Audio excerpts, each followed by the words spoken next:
It's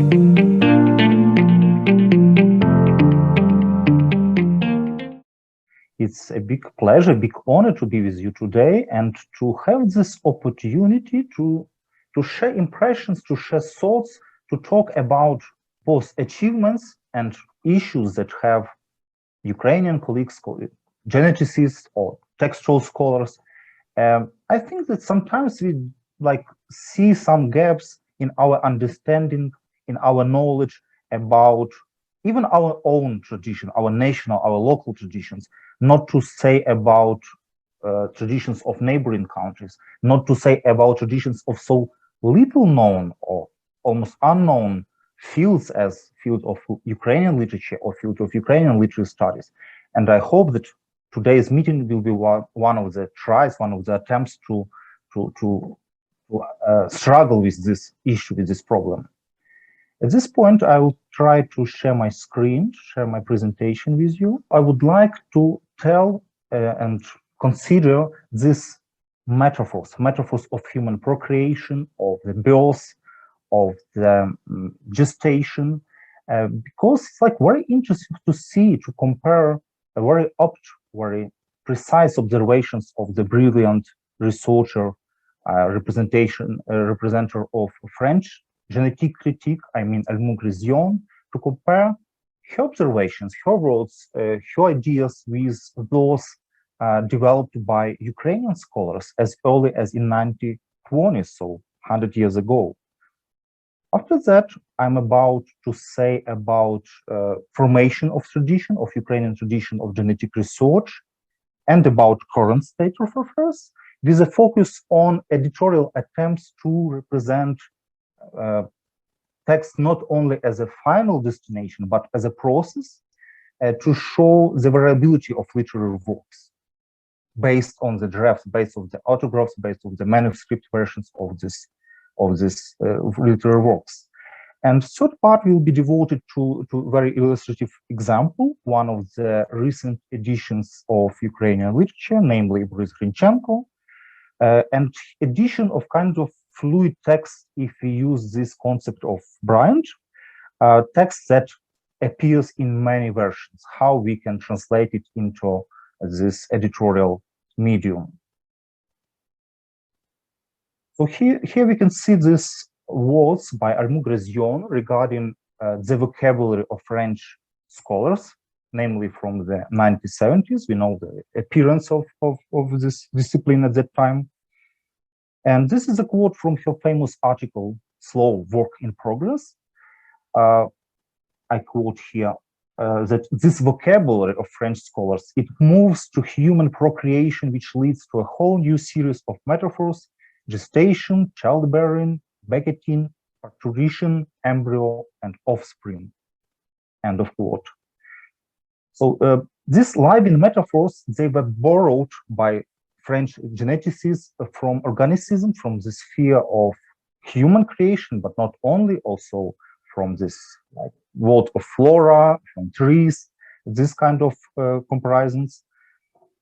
And we can actually find a number of such quotes in the works of French colleagues. For example, this one by Jean Bellarmine-Noël about the birth of the literary work and kind of naturalistic colors in this palette, in this description, in these metaphors.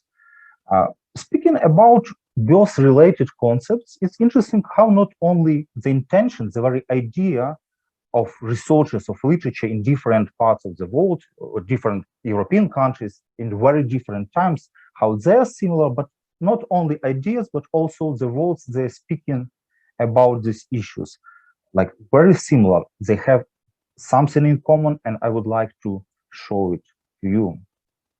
I mean Ukrainian researchers, I mean people who actually provided these foundations for genetic studies in this country, in our country. If you speak about main ideas behind editorial work of Ukrainian colleagues, they are pretty similar to the concepts of colleagues from neighboring countries, from Central Europe, from Eastern Europe. So the main idea is to represent the so-called main texts, single text. But it's important to represent authorial version of this text, the last authorial version of this text, to include, to understand censorship or even self-censorship factors, and because it was very influential in both, if you're speaking about publications in Ukrainian, in Ukraine, this Russian part or Austrian-Hungarian part. So it's very influential factor at that time. And after that, of course, in Soviet Union, censorship factor is important to include and understand here. However, despite this fact that editors consistently try to establish single, so-called main text, this process of establishing this text, this main text, it actually involves study of primary sources, study of text variants, versions, previous publications, but what is more important for us, study of manuscripts. And many articles written in the 20th century, starting from the 1920s, they include this concept of tворча история, history of creation, also tворча лаборатория, creative laboratory, and психология творчести, psychology of creativity. Active studies of the genesis of literary works actually started in this decade, in 1920s, and mainly they concerned Ukrainian authors of the second half of the 19th century and of the early 20th century.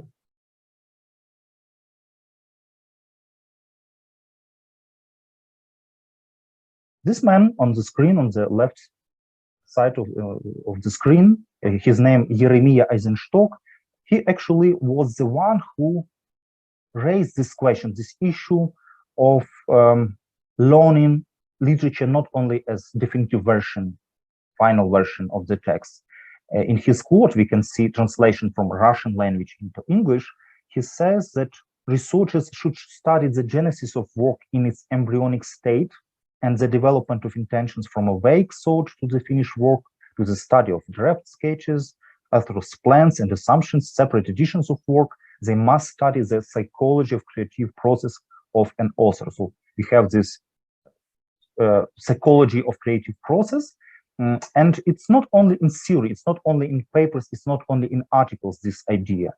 What we can say about the time that it was time of flourishing of Ukrainian humanities as a whole, of Ukrainian literary criticism, and this idea was persistent not only theoretical works, but also in editorial representations. Representation of literary texts as a process, again, as multivariant phenomenon.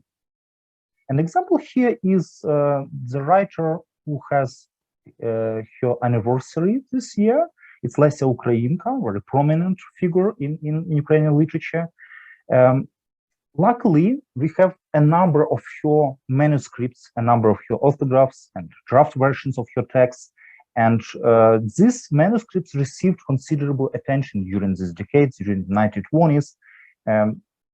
And namely, I think that we can say that namely her work, this Upushchi, her drama Upushchi in the forest, one of the first studies on the history of creation in Ukrainian practice was written actually about this work. It was written by a researcher whose name Pavlo Filipovich, and Filipovich traced how changes in the manuscripts, how they influence modification of images, modification of motifs. His article was actually not a separate publication, not a separate edition, but it was preface to the edition of this drama. And what is interesting in this edition is that main text fit in only 90 pages, whereas the variants section occupied more than 120 pages. So we have more place here for variants, for this representation of variants of this drama than to this so-called main text. Probably it was the first time in Ukrainian practice when edition implemented this idea of maximally full and commented representation of the genesis of particular work. And this implementation of this approach was not the same for different editions of Lesia Ukrainka in this multi-volume collection, but it of course depended on how these draft versions, how they have been preserved. Sometimes they have not been. and we have issues there. And it's like very promising start in this 1920s, very promising beginning of something bigger. We could expect this, but actually it wasn't the case. In the following decade, disaster, tragedy, and tragedy actually for the whole sorry morning, a tragedy for the whole field of Ukrainian humanities, because we know what we are speaking about. It's a period, you can see, I hope this now, 1930s, yeah. The period when we have Stalin purges, when we have physical elimination, execution of writers and scholars, actually ban on their works. So tradition has been interrupted even actually even before it actually began. And in few following decades, we cannot see very significant advancement in genetic studies, in Ukrainian genetic studies and editorial presentation. And only, I hope you can see 1960s now on your screen. Please let me know if you're not. In the following decades, in the night, you can see, yeah, wonderful. Yeah. In the 1960s, in the 1970s, we have a number of multi-volume editions. Why it's important? Because yes, editors want to represent, wanted to give us again this single text, main text, but in commentaries they provided many hints about variants, about history of this text, and they actually provided quite significant pieces of these variants. So we can have at least some understanding about the creative process of the author. We can have this understanding about how indefinite these classical works are. So we can see this so-called marginal text or non-main text. And contemporary trends, again, I hope that this appear on your screen. What we have over the past 2 decades is that it's not, or rather continuation, it's like appearing of this idea that orthographs, including draft versions, they can be considered, they can be researched as a poor value in itself. Namely, it's about the authors of the 19th century, late 19th century, beginning of the 20th century, among them mainly about prose writers. So we have this understanding of creativity of a process, like poor value, even sometimes even more than the result. And example of Larisa Miroshnichenko is very eloquent, very telling here, and her books again on Lesya Ukrainka. So we see this continuation of tradition in this choice of the names to consider by the resources from different decades. And Larisa Miroshnichenko, she was especially focused on initial manuscript versions, on this manuscript chronotopes, on manuscripts corpora, on movement of text, and we see this connection and analogous concept to Brian's concept of fluid text. And she was actually talking about importance of textual studies, with connection with paleography, with linguistic even research, like considering grammar as well, while studying the layers of handwritten texts. And of course, different types of manuscripts, different type of epistolary sources. And in Ukrainian practice, it's called creative textology usually, as opposed to editorial textology. Editorial textology, of course, envisage very utilitarian purpose to find and to propose readers proper text for publication, but it's not the case with this work of Larisa Miroshnichenko. Another example, very significant recent work by Oles Fedoruk, it's work representing the creative history of just one text, but very important text in the history of Ukrainian literature. It's first Ukrainian historical novel, Chorna Rada, Black Council. And researcher managed to untangle tricky issues of authorial changes, to identify sequence of text in layers of 6 handwritten versions. And what is interesting to underline here, it's not only versions written in Ukrainian, but also in Russian. It's not only the case of Panteleimon Kulish, we pretty often have versions in different languages for many authors, not only Ukrainian and Russian, but also Ukrainian and Polish version of the same literary work, and German and Ukrainian version, which is very interesting, but it's harder to research, of course, this kind of text, and harder to have conclusions about single text, about main texts. So intention, Fedoruk's intention was to present variability, to present bilingualism of the novel with the handwritten corrections. And he's about to do this in the forthcoming edition, because it's like only history of the text, like big book about history of the text, and another big book will be about, will represent these layers, these versions, the 6 versions of Chorna Rada in a separate volume of Polish multi-volume collection.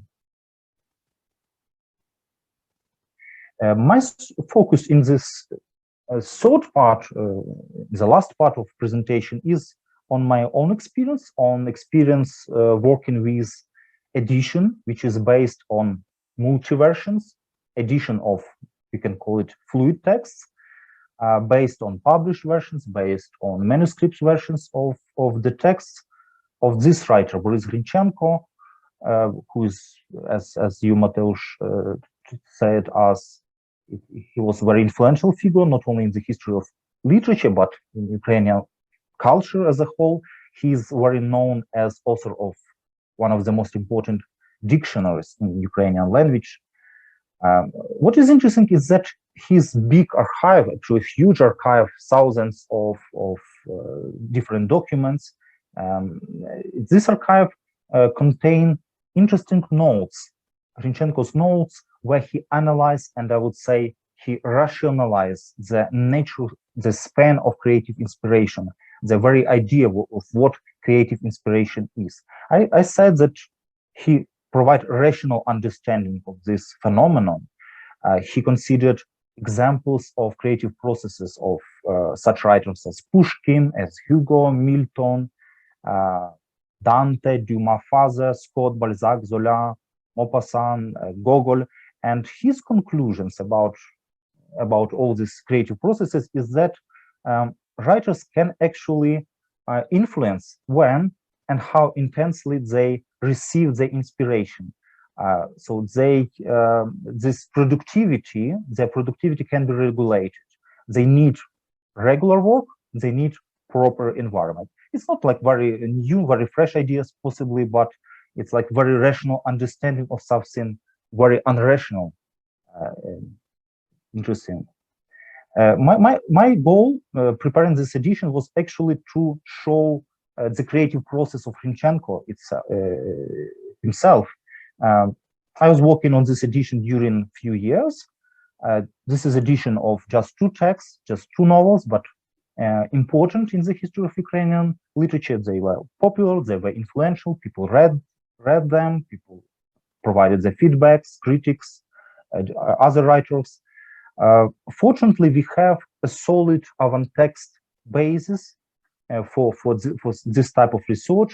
We have versions from manuscripts, we have evidences from his correspondence, from his diary, from his different type of notes, and I tried to at least partially to tell about this process and capture the insight of the writer's creative process in particular chapters or sections of this book. And it was like big fortune probably that publisher was ready to provide this place, as in the case with Fedoruk's book, it was his publishing house Kritika. So I have opportunity to not only have space not only for this main text, but also for other important variations of the work.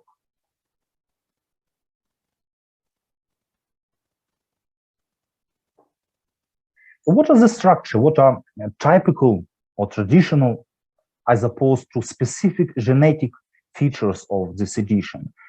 The first section, like volume, opens with the so-called section of main text of the novel, traditional part. And these texts have obvious prose, obvious advantages in comparison with the texts published in many previous editions during decades, because these texts were falsified, were censored. I mentioned this factor at the very beginning of the presentation. And we actually have very significant interventions in the author's language. So we cannot read, sometimes we read more literal version of Ukrainian than it was written by Hrinchenko. Then comes my afterword, and emphasize the variability of the text of these stories, the place in the biography of author, the influence of other persons on the text, and not only human beings, but also Hrinchenko's cat, because he co-created one of the novels with his cat, we can say that. And I also talking about perception of works by critics and readers, about their feedback. I can say that this, again, pretty traditional. It's pretty big. It's about text variants. It's about commentary, the so-called commentary on the sources. We called it Джерелознавчий коментар. So we study the sources and then we provide our insights, our understanding to the reader as a researchers who are experienced in this field. And we can trace, thanks to this research, this significant difference in orthography in comparison with later published versions. Reader receives this opportunity to immerse in the process of creating text and to see how individual scenes, how particular images, characters, how they were changed during the author's work. I describe these changes and I also give the possible reasons and explanations why they happened, and again explain the role of different persons and that catch in these changes. Then explanatory notes. This notes is about particular snippets of text. They explain and situate these meanings in the context of work, of biography of Hrinchenko, and also take into account social and historical circumstances of that time, of the last decades of the 19th century, beginning of the 20th century. And finally, last very small 3 chapters, sections, and they are explanation of uncommon or rare words, list of abbreviations, and also index of the names of all personalities involved in this process of creation or co-creation or editing. So people or cat again who influence this creative process of the author. So if we see this proportion, if you take and consider them, I gently and consistently tried to implement specific and atypical sections to this edition, not usual, not that common in edition of Ukrainian literary classics. And namely, I would say that namely this is this section about variants, this section about commentary on sources. And I try to harmonize these sections with this more traditional, this section of afterword, this section of commentary, not to repeat, but to say something new about this text. And we can see on the screen how the whole volume of edition split between particular parts that might be called traditional and genetic. And I think that in the framework of the printed format, in this usual medium, and taking into account the reality of current publishing market of Ukrainian literary classics, Ukrainian fiction, it will be difficult to present literary works in more detail, to provide more details, more space. Another option, it's another opportunity, broader opportunity, it's possibilities about digital editing. For example, it's not, of course, Ukrainian example, but this example of digital manuscript project for Samuel Beckett. We see there how many insights, how many materials we can present in this digital medium, but of course it's a subject for separate discussion. Today's talk is based mainly on these printed traditional versions. So what do these stories tell us about theoretical consideration, about editorial implementation of this intention to present processuality of text, reliability of literary works, and fundamental notion of non-definitive, of fluid text? On the one side, studies of the genesis of Ukrainian literary classics, they again date back to the 1920s, so already 100 years of this history. So these foundations have been laid pretty long time ago.